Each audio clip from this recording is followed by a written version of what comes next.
Folks, it's Tales from the Jails with John G. Sutton. Do please, comments, insults.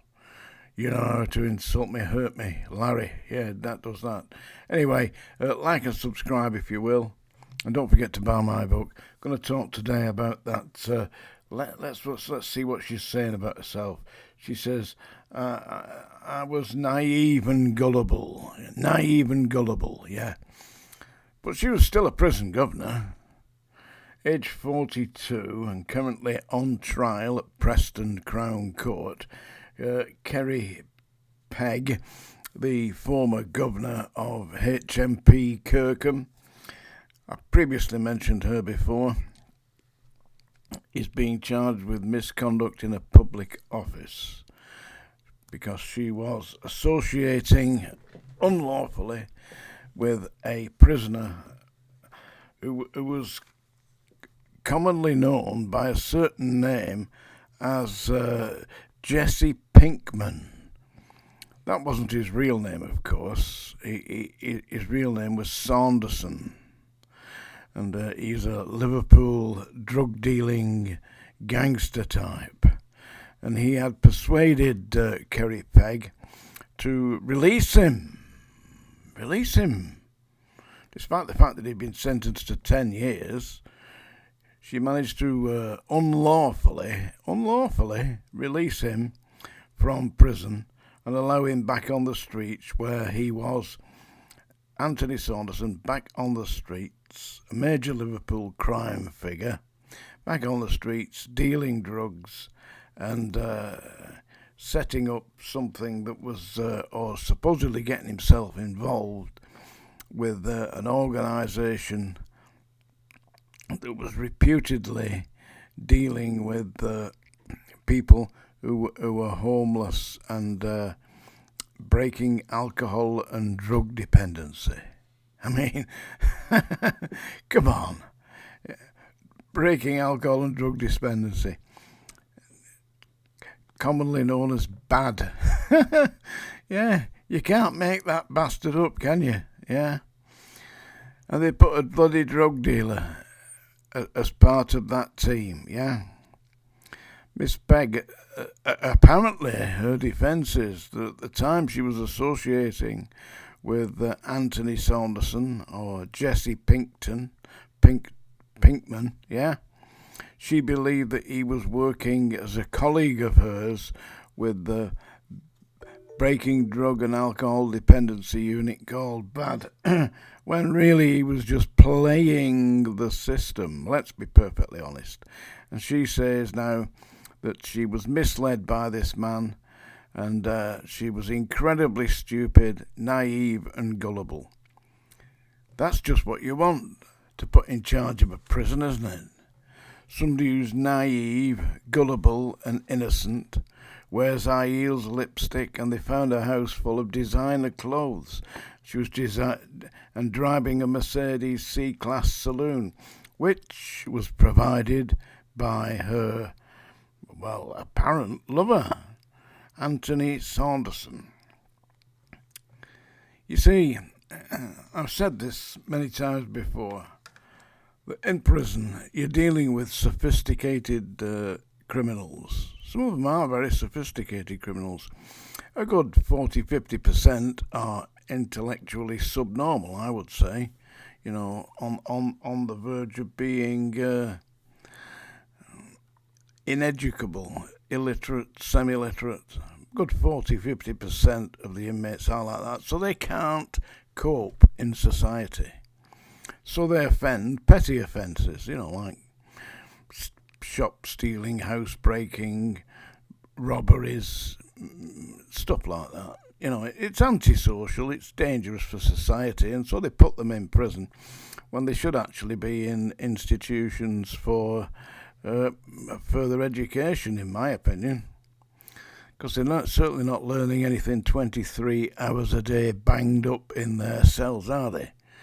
Well, they're learning how to, entertain themselves amongst themselves.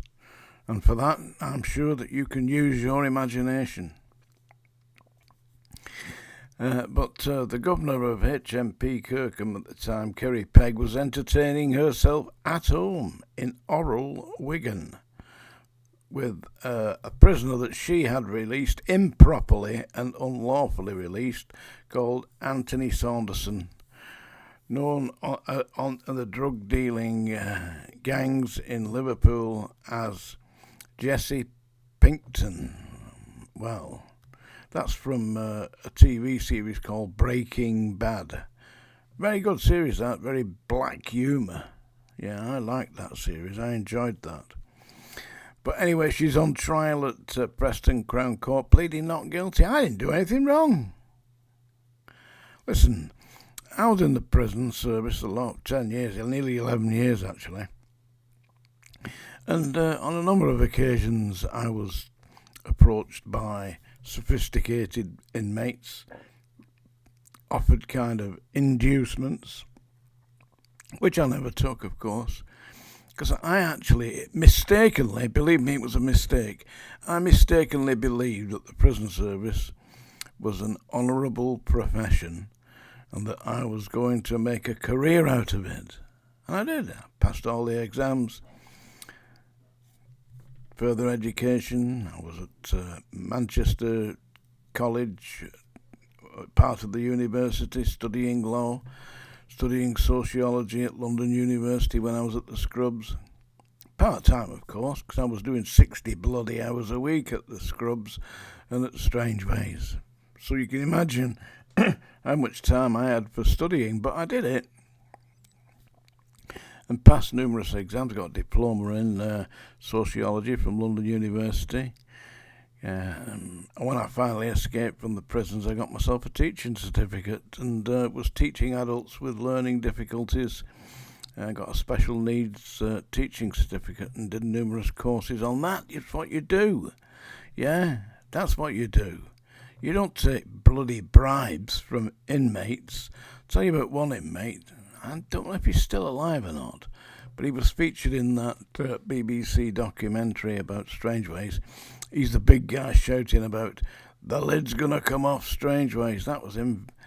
He was known as Vincent Pridding when I knew him on E4 landing. And he offered me a bribe. He said, well, I really want is this guy to be my cellmate and be the assistant cleaner, because somebody had appointed him as the cleaner on E4 landing before I got there. So I said, well, it's unusual for the cleaner to decide who is going to be his assistant cleaner. He said, I want him as my cellmate, we're buddies from Blackpool. He said, listen, you can organise that for me, Mr. Sutton. He said, all you've got to do, he says, is go to this club in Blackpool. Gave me the name of the club. He said, tell them that I've sent you. He said, you get him free. They give you as much drink as you want. There's food on there, and there's women, loads of women. You can help yourself. I said, well, that sounds like a good deal. I said, all I've got to do is get this guy in your cell. Yeah, I can think I can do that. And I said, but let me have a think about it over the lunch hour and I'll speak to you when I get back. I said, but what happens if somebody finds out? He said, don't worry, boss. He said, nobody's going to find out. He says, there's numerous staff here who've done me a few favours and they've gone and enjoyed it and no problems at all. I said, really? I said, who's done that? He gave me believe it or not, he might have thought he was a sophisticated criminal, but he gave me the names. Now, I've got a pretty damn good memory, So I went to see these, I think it was 3 or 4 officers. I went to see them one at a time. Principal officers, senior officers, I went to see them. Said, I've just been given your name by a man called Vincent Pridding, who's the cleaner on E4 landing. He tells me that you've been using services that he's provided at a certain club in Blackpool. I said, I don't know whether he's telling me lies or what. I said, but when I come back from lunch, I'm writing out a statement and I'm going to give it to the governor. So you've probably got about at least half an hour, to decide what you're going to tell the governor, because that's what I'm going to do. You can't do that, you can't do that. Principal officers and senior officers, one of them was running round the centre rotunda in strange ways. You can't do that. I said, believe me, that is exactly what I am going to do. So anyway, I did it. I wrote it before I went for my lunch, actually. All full statement, usual stuff, signed it at the top, signed it at the bottom. This statement is true to the best of my knowledge and belief. John G. Sutton, prison officer, all the rest of it. Took it to the number one chief office. I said, this isn't good news. I said, but you've got to know. I said, one of the prisoners is trying to bribe me to do him certain favours, which I'm not going to do. I said, but he also implicated certain senior members of staff, advising me that they had been using services external to these premises in Blackpool, where they'd been provided with drink, food and prostitutes. I said, so there's my statement. Should have seen the chief officer's bloody face. Right, Mr. Sutton, out. That was the usual modus operandi at Strange Ways. Point to the door. Thank you, Mr. Sutton. Out. Well, so I went off my lunch. I don't know what I was doing at the time. I was running, I think. I used to go running about 5 or 10 miles at dinner time, because I could do 6-minute miles. Training, I could do 5-minute miles if I was really going. I can't even walk for a piss these days. Mind you, I have to walk pretty fast, because you don't get much warning when you get my age, It's a kind of, oops, time to go. Anyway, so when I came back from lunch, I went back onto E4 landing, which I never asked any more questions, never asked. And guess who wasn't there? The cleaner. Vincent Predding. He gone. Oh, so I said to the principal officer in charge of E-Wing, said, where's Vincent Predding gone, the landing cleaner? Oh, he said he's been moved. He said they've transferred him to Kirkham, HMP Kirkham, which ties in very well with this little story about Kerry Peg. And as I say, she's pleading not guilty. She's in Preston Crown Court at the moment, and we'll see what happens. And this is a song now I'm going to sing, because it's that time of day, folks, isn't it? That, by the way, is a warning to all. It's a song dinger. Mm-hmm. And this is another one for Larry, who sent me a picture of him with a goat. And what he was doing with the goat? Dancing with the goat. And that's what he tells me he's been doing. And that is my evidence, Your Honour. Anyway, this is a song that I know that Larry likes the Dubliners. So, whilst I can't quite sing like the Dubliners, I can certainly give this a bit of a belt. This is The Irish Rover, as recorded by the Dubliners, and sank, by the way, by John G. Sutton. On the 4th of July, 1806, we set sail from the sweet Cove of Cork. We were sailing away with a cargo of bricks for the Grand City Hall in New York. 'Twas a wonderful craft, she was rigged fore and aft, and oh, how the wild wind drove her. She stood several blasts, she had 27 masts, and they called her the Irish Rover.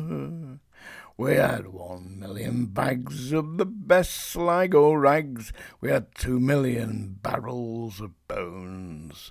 We had 3 million bales of old nanny goats' tails. We had 4 million barrels of stone. We had 5 million dogs, 6 million hogs, 7 million barrels of porter. We had 8 million hides of old blind horses' hides in the hold of the Irish Rover. There was old Mickey Coot, who played on his flute when the ladies lined up for the set. He would tootle with skill for each sparkling quadrille till the dancers were flothered and bet. With his smart, witty talk, he was cock of the walk, and he rolled the dames under and over. They all knew at a glance, when he took up his stance, that he sailed on the Irish Rover. There was Barney McGee from the banks of the Lee. There was Hogan from County Tyrone. There was Johnny McGurk, who was scared stiff of work, and a man from Westmeath called Malone. There was Slugger O'Toole, who was drunk as a rule, and fighting Bill Tracy from Dover, and your man Mick McCann from the banks of the Bann was the skipper of the Irish Rover. For a sailor, it's always a bothering in life. It's so lonesome by night and by day that he longs for the shore and a pretty young whore who will melt all his troubles away. All the noise and the routs will pour in and stout, for as soon is done and over, and the love of a maid he is never afraid, an old salt from the Irish Rover. We had sailed 7 years when the measles broke out, and the ship lost its way in the fog, and the whale of a crew was reduced down to 2. 'Twas myself and the captain's old dog. Then the ship struck a rock, oh Lord, what a shock! Tumbled and turned right over, turned 9 times around, and the poor old dog was drowned. That's the last of the Irish Rover. I sincerely hope that you enjoyed that. Do like, please, and subscribe. Comments down below. And if you really did like it, tomorrow morning, 9 a.m, Larg Actual, Jaxie.